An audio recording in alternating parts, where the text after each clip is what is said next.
Hey everybody, what's up? I'm Intern Rick, and today I'd like to welcome you to the third episode of Beyond the Box.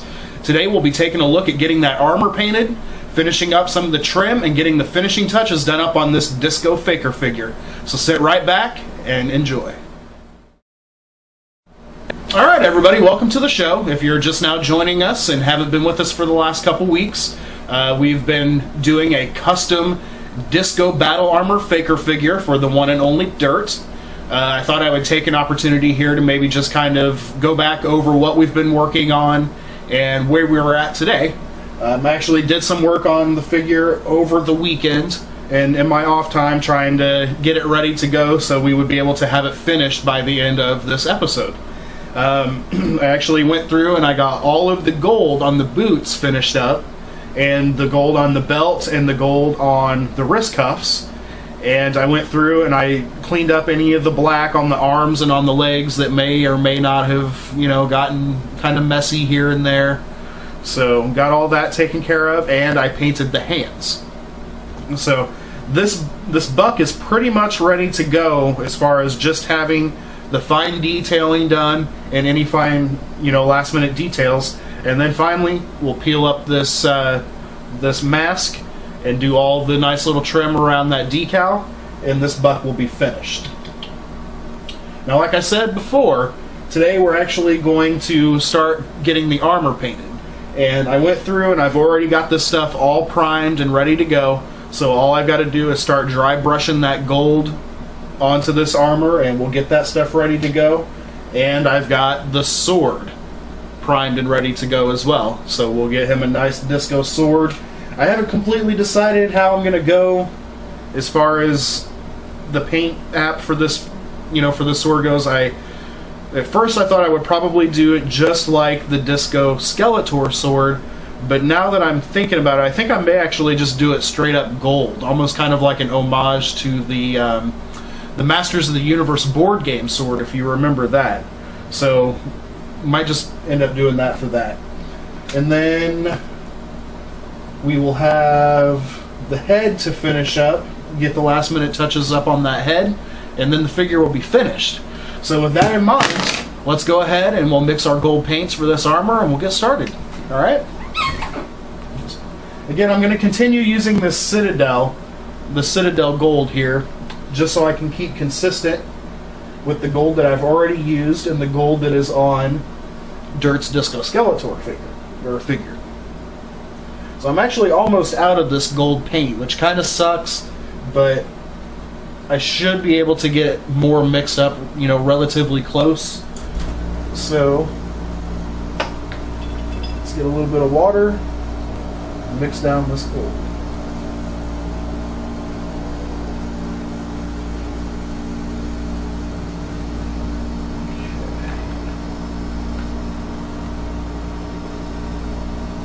I'm actually going to try and pull as much out of this container as I can because I'm pretty low.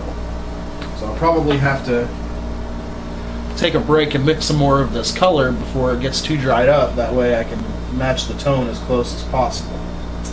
Okay, so like I said, we're going to do this armor.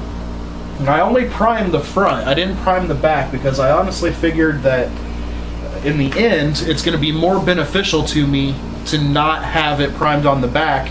That way we don't have any paint scuffs on the paint job underneath whenever we put the armor on or take the armor off.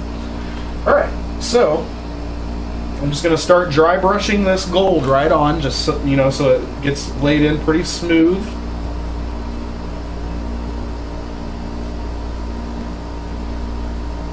Yeah, that's what I'm talking about. Now, again, not trying to talk to anybody like they don't know how to paint or that they have absolutely no idea what they're doing, but whenever you dry brush, you just kind of want to drag the brush against the grain, if you will, and just kind of do it slow so it just kind of puts a nice light layer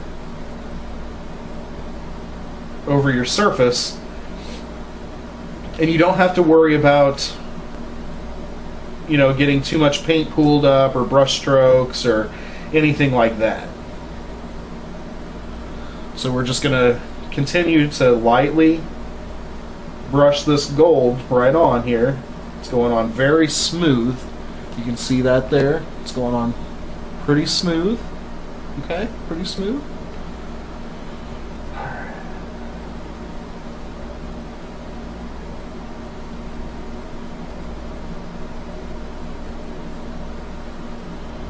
And then we've got our first layer of gold applied to the armor on the front. So I'm going to set this piece off to the side and let it dry for a little bit, and then I'll grab the other piece and we'll get that one done the exact same way, and we'll just keep going until this is finished. A little more paint. Remember, you don't want too much paint in your brush because you're dry brushing. So just get a little more paint and then do the exact same thing to the back piece.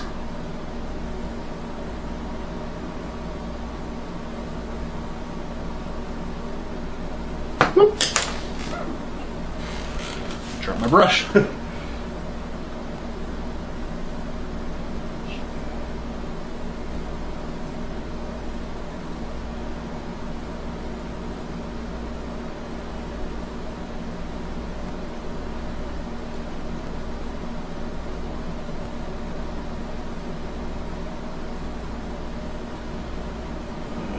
Going on real nice and smooth.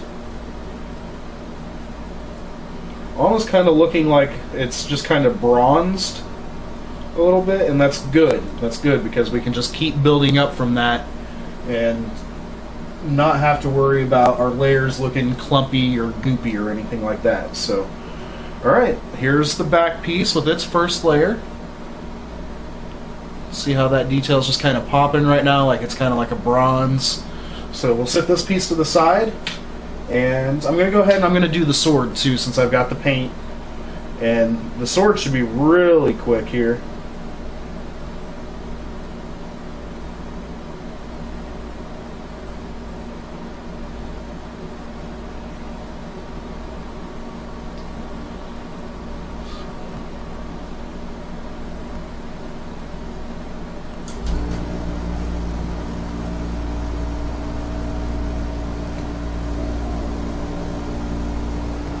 Alright. I'm not too worried about the hilt because I'm probably going to leave the hilt black, or I will at least paint it again black. I'm really just worried about the blade of the sword.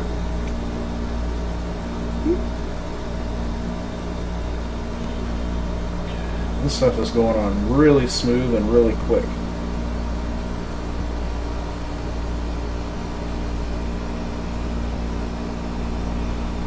Here we have the first coat on the sword. Alright.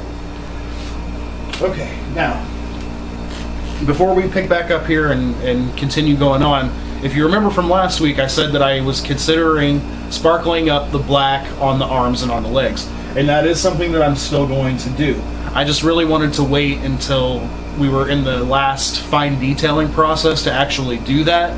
That way, I will clean up anything else that needs to be fixed in those areas at the same time.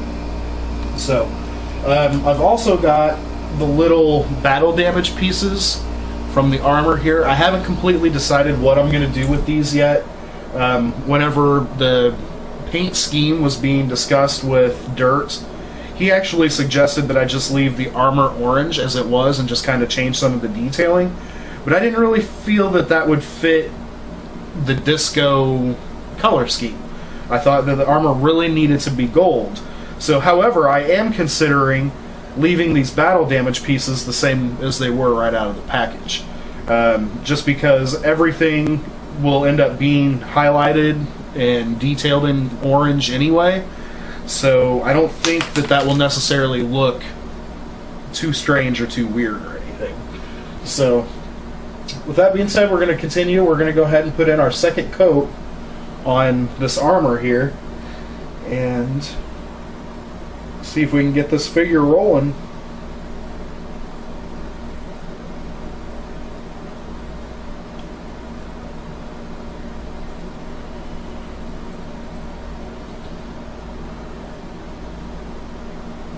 Just dry brushing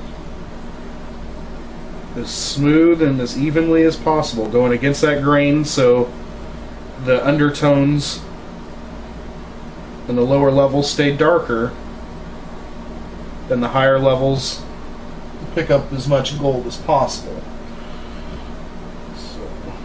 And this will actually probably take a couple coats to get it as bright as the gold on the boots and on the wrist cuffs, but that's okay.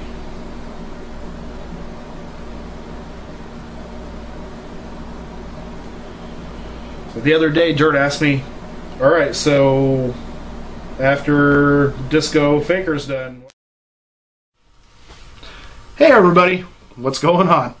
I'm sure right about now you're kind of like, whoa, what's going on? Am I in some sort of crazy Twilight Zone or something? I thought I was watching an instructional video.